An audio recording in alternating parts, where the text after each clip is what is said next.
एक बार क्या हुआ कि जो संसारी था वो कर्म से इतना परेशान हो गया कि वो भगवान के पास कंप्लेन करने के लिए गया और भगवान को कहता है इसको कुछ तो भी इलाज करो, ये कर्म मैं जहाँ जाता हूँ मेरे पीछे पीछे आ जाता है, अब मैं बहुत परेशान हो गया हूँ। अब जो भगवान थे उन्होंने कहा कर्म राजा को बुलाने के लिए। कर्म राजा आया और उनसे सवाल किया, भाई तुम ये संसारी जीव के क्यों इतने पीछे पड़े हो, उसे इतनी तकलीफ क्यों देते हो।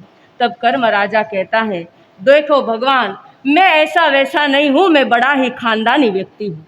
क्या कहा उसने, मैं ऐसा वैसा नहीं हूँ, मैं बड़ा ही खानदानी हूँ, बिना बुलाए मैं किसी के यहाँ पर भी क्या नहीं करता हूँ, मैं नहीं जाता हूँ। मुझे अब सिद्ध के पास कभी भी इनविटेशन नहीं आता तो मैं सिद्धों के पास क्या नहीं करता हूँ, क्योंकि सिद्ध क्या हो चुके हैं, सभी कर्मों से क्षय हो गया है। तो बोले मुझे सिद्ध की तरफ से बुलावा नहीं आता तो मैं उनके पास कभी जाता नहीं हूँ, और जब मुझे बुलावा आता है तो मैं जाए बिना रहता नहीं हूँ। और जब मुझे मोहनीय राजा बुलाता है, अनंतानुबंदी बुलाता है तो मैं पूरे परिवार के साथ जाता हूँ। क्या करता हूँ, अनंतानुबंदी क्रोध मान माया लोभ आता है तो मैं भी अपने पूरे परिवार के साथ जाता हूँ। जब अप्रत्यक्षानी आता है तो मैं आधे लोगों के साथ जाता हूँ, आधा परिवार घर छोड़ता हूँ और आधा परिवार साथ में लेकर जाता हूँ। अब जब प्रत्यक्षाना वर्णीय आता है तो मैं और मेरी पत्नी ही जाते हैं। क्या करते हैं,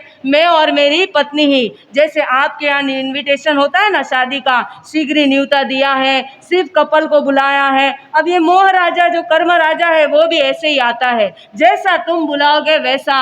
और जब संज्वलन वाला बुलाता है तो मैं सबको घर पे रखकर अकेला ही जाता हूँ। क्या करता हूँ, मैं अकेला ही जाता हूँ। तो भगवान क्षमा करना, लेकिन मैं कौन सा व्यक्ति हूँ, खानदानी हूँ, किसी के बुलाए बिना जाता नहीं हूँ। और यही दशा किसकी है, क्या कर रही है, कर्म आकर अपने आप लगते हैं या हम उसे बुलावा देते हैं। क्या करते हैं, हम उसे बुलावा देते हैं, बिना बुलाए कर्म आते नहीं हैं। लेकिन अब जब कर्म हमारे यहाँ पर आ ही चुके हैं, हमने उनको इनवाइट कर ही दिया है, तो हमको उसको ख़त्म करने का भी क्या करना पड़ेगा, प्रयत्न करना पड़ेगा।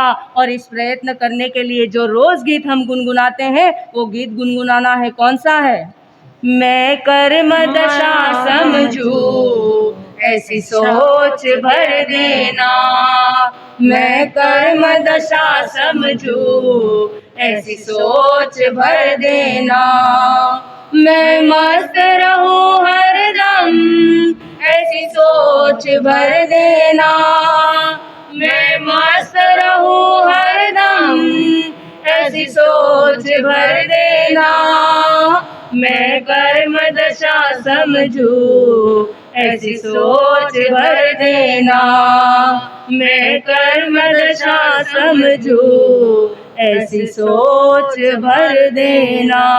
तो इस कर्म दशा को समझने के लिए, मोहनीय कर्म के और पहलू जानने के लिए आपको धर्म स्थान में आना है। इसी के साथ में एक सवाल आपको देकर अपना जो प्रवचन है उसको समाप्त करती हूँ कि आपको मैं पूछना चाहती हूँ, आप कई लोग हैं जो दैनंदिन लाइफ में परफ्यूम का, आपको अत्तरों का, खुशबुओं का इस्तेमाल करते हैं। क्यों करते हैं, क्योंकि शरीर में जो स्मेल आती है उसको छुपाने का प्रयत्न करते हैं। तो हमने ऐसा क्या किया है कि ये शरीर में हमारे क्या आ रही है, हमारे दुर्गंध आती है, पसीने की स्मेल आती है, सब कुछ आती है। कर्म तो है इसके पीछे, लेकिन ऐसा क्या कर्म, और इसके विपरीत तीर्थंकर चक्रवर्ती आदि हैं, इनको पसीने का क्या नहीं आता है, इनके स्मेल नहीं आती। तो ऐसा क्या काम हम पूर्व भाव में कर आए हैं, इस सवाल का जवाब अगर नहीं मिले तो लेकर आना, और नहीं मिले तो जानने के लिए कहाँ पर आ जाना, धर्म स्थान में आ जाना। तो जब भव्य आत्मा कर्म को समझेगा उसका इस वो पर वो कल्याण